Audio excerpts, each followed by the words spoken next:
আসসালামু আলাইকুম। অধ্যাপক ডক্টর মোহাম্মদ ইউনূস অঢেল অর্থ বিদেশে পাচার করেছেন এবং হাজার হাজার কোটি টাকার কর ফাঁকি দিয়েছেন।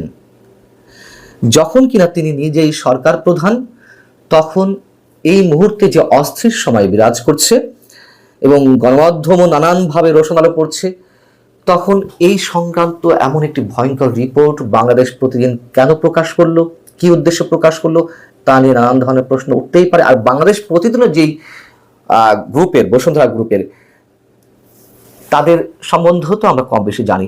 তবে যতই জানি না কেন, ডক্টর মোহাম্মদ ইউনূসের বিরুদ্ধে যে রিপোর্টটি প্রকাশিত হয়েছে, এটিকে আমরা একেবারে উড়িয়ে দিতে পারি না। তার বিরুদ্ধে এ ধরনের অভিযোগ দীর্ঘদিনের এবং এ সংক্রান্ত একাধিক মামলা তো দায়ের হয়েছে, যদিও সবগুলো থেকে তিনি অব্যাহতি পেয়েছেন।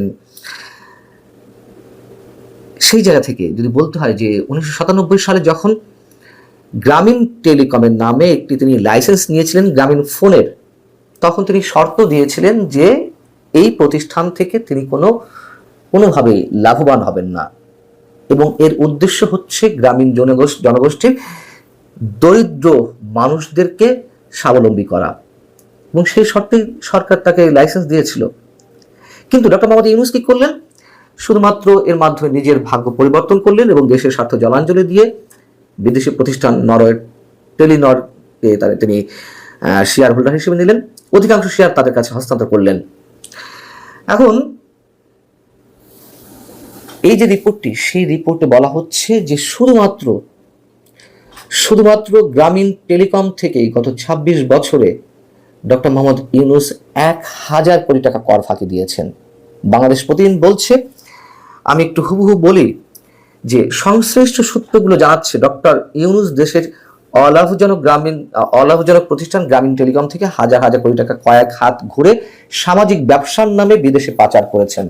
শ্রমিক কর্মচারীদের ন্যায্য অধিকার কেড়ে নেওয়ার জন্য আদালতে বিচারাধীন মামলার রায় নিজের পক্ষে নিতে বিচারক সহ দেশের গুরুত্বপূর্ণ ব্যক্তিদের ঘুষ দেওয়ার জন্য একটি দালাল চক্রের সঙ্গেও চুক্তি করেন। আর ডক্টর ইউনূসের এইসব অর্থ পাচার, দুর্নীতি ও অন্যান্য অপরাধমূলক কর্মকাণ্ড দালিলিকভাবে প্রমাণিত হয়েছে।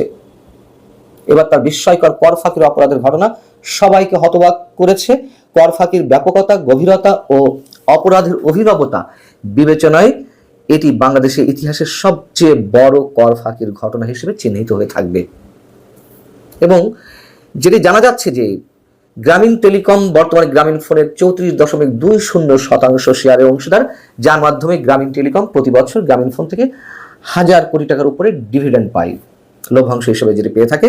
এবং যেটি কোম্পানি আইন রয়েছে, সেই কোম্পানি আইনের 28 ধারায় বলা হচ্ছে যে এই ধরনের অলাভজনক কোম্পানির কোনো ধরনের শেয়ার মূলধন নেই, কোনো ব্যক্তি মালিকানা নেই, আইন অনুযায়ী এর কোনো ডিভিডেন্ড অন্য কোনো ব্যক্তি বা প্রতিষ্ঠানে হস্তান্তরের সুযোগ নেই। অথচ ডক্টর মোহাম্মদ ইউনূস প্রতি বছর গ্রামীণ টেলিকমের 1000 কোটি টাকার উপরে ডিভিডেন্ড সম্পূর্ণ বেআইনিভাবে কয়েক হাত ঘুরিয়ে সামাজিক ব্যবসার নামে বিদেশে পাচার করে আত্মসাৎ করেছেন। কোম্পানি আইন 1994 28 এবং 29 ধারার বিধান উল্লেখ করে এখানে বলা হচ্ছে যে এই দুটি বিধান লঙ্ঘন করে গ্রামীণ ফোন লিমিটেড থেকে গ্রামীণ কল্যাণ, যেটি আরো একটি প্রতিষ্ঠান গ্রামীণ ব্যাংকের, সেই গ্রামীণ কল্যাণকে তারা লভ্যাংশ আয়ের 42.6% বিতরণ করে আসছে, যদিও গ্রামীণ কল্যাণ গ্রামীণ ফোন লিমিটেডের শেয়ার হোল্ডার নয়। এটা তো সব গ্রামীণ ব্যাংকের অঙ্গ প্রতিষ্ঠান, এমনটাই বলা যেতে পারে। এবং আইন অনুযায়ী গ্রামীণ টেলিকমের সমগ্র লভ্যাংশ আয়কে এর আয় হিসেবে, মূল আয় হিসেবেই দেখাতে হবে, অন্য কারোর আয় হিসেবে দেখানোর কোনো সুযোগ নেই। সেই অনুযায়ী বাংলাদেশ প্রতিদিন বলছে যে সংশ্লিষ্ট আর্থিক বছরের জন্য প্রযোজ্য কর্পোরেট হারে কর দিতে হবে। কিন্তু তাদের নিরীক্ষিত হিসাব পর্যালোচনা করলে দেখা যায় তারা গ্রামীণ টেলিকম থেকে গ্রামীণ কল্যাণকে তাদের লভ্যাংশ আয়ের প্রায় অর্ধেক প্রদান করেছে শুধুমাত্র অগ্রিম আয়কর, অ্যাডভান্স ইনকাম ট্যাক্স AIT 10 থেকে 20% হারে। অথচ আইন অনুযায়ী তাদের জন্য প্রযোজ্য কর্পোরেট করের হার 35% থেকে 37.5%। এই যে দুটোর মধ্যে গ্যাপ, যে কর্পোরেট রেট এবং ডিভিডেন্ড ট্যাক্সের যে পার্থক্য, সেখান থেকে যে কর ফাঁকি প্রায় 20% বা 15%, যাই বলি না কেন আমরা, সেখান থেকেই এই কর ফাঁকির বিষয়টি সহজেই চোখে পড়ে। বাংলাদেশ প্রতিদিন বলছে যে গ্রামীণ টেলিকম শুরু থেকে যে কর ফাঁকি দিয়েছে সেগুলো যোগ করলে এর পরিমাণ দাঁড়ায় প্রায় 1,000 কোটি টাকা। এই কর ফাঁকির হিসাব শুধু গ্রামীণ টেলিকমের, ডক্টর ইউনূস নিয়ন্ত্রিত অন্যান্য কোম্পানি এবং যে প্রতিষ্ঠানগুলো রয়েছে এবং তার ব্যক্তিগত আয়করের ক্ষেত্রেও ব্যাপকভাবে কর ফাঁকির ঘটনা অনেকটা স্বাভাবিক নিয়মের মতোই বহু বছর ধরে ঘটছে। এখানে আরো বলা হচ্ছে যে ডক্টর ইউনূস নিয়ন্ত্রিত অন্যান্য প্রতিষ্ঠানগুলোর কর ফাঁকির ঘটনাগুলো হিসাব করলে এর পরিমাণ দাঁড়াবে বিশাল অঙ্কের। গ্রামীণ টেলিকমের ২৬ বছরের যে কার্যক্রম, সেই ২৬ বছরের কার্যক্রমে হিসাব ধরলে প্রায় 1,000 কোটি টাকার কর ফাঁকি দেওয়া হয়েছে। আরো নানান ধরনের হিসাবের মধ্যে রয়েছে এবং এখানে বলা হচ্ছে যে এটি লক্ষণীয়, ডক্টর ইউনূস তার কর ফাঁকির বিষয়গুলো ধামাচাপা দিতে দেশের আদালতে বেশ কিছু মামলা ও রিট পিটিশন দায়ের করে রেখেছেন। এসব মামলা ও রিটের উদ্দেশ্য হচ্ছে কর ফাঁকি সংক্রান্ত বিষয়ে ডক্টর ইউনূস সুবিধা পাওয়া। এ কথা তো সত্য যে এর আগে আমি নিজেই মন্তব্য করেছি যে পৃথিবীর আর কোনো রাষ্ট্রপ্রধান বা সরকার প্রধানকে পাওয়া যাবে না ডক্টর ইউনূসের মতন, যিনি ক্ষমতায় এসে 10 মাসে যে পরিমাণ ব্যক্তিগত স্বার্থ সিদ্ধি করেছেন একেবারে নজিরবিহীন। এরকম হিসাব আমরা আগেও দিয়েছি, শুধু একটু মনে করিয়ে দিই, গ্রামীণ ফোনের ক্ষেত্রেই কিংবা গ্রামীণ ব্যাংক বা গ্রামীণ টেলিকমের ক্ষেত্রেই, যেমন গ্রামীণ কল্যাণের কাছে জাতীয় রাজস্ব বোর্ড এনবিআর এর 666 কোটি টাকা পাওনা ছিল। সেটি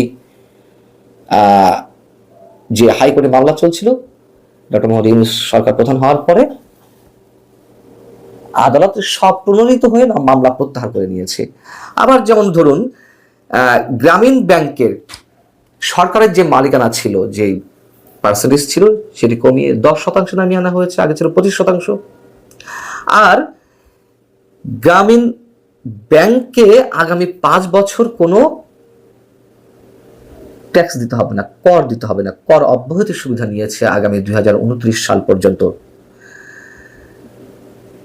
এই যে আমরা এটাকে কিভাবে মন্তব্য করবো, কোনো ধরনের বাধা ছাড়া, কোনো ধরনের সমালোচনা তোয়াক্কা না করে বা লাজ লজ্জা তোয়াক্কা না করে এই যে একের পর এক সুবিধা নিচ্ছেন, সেক্ষেত্রে বাংলাদেশ প্রতিদিনের এই রিপোর্টটি, যেটি প্রথমে বলছিলাম, আমরা একেবারে উড়িয়ে দিতে পারি না। এবং এখন এসে কেন এই রিপোর্টটি করা হলো, যখন বাংলাদেশের গণমাধ্যম আগেকার মতোই রয়েছে, নিয়ন্ত্রিত অবস্থায় রয়েছে, যতই সরকার বলুক না কেন, যে মানে দেশের সর্বসেরা সময় এখন গণমাধ্যমগুলো উপভোগ করছে, এগুলো একেবারে বাজে কথা। যারা বলেন যে আমরা কথা বলছি, আমরা আগেও কথা বলেছি বিধায় আমাদেরকে পে করতে হয়েছে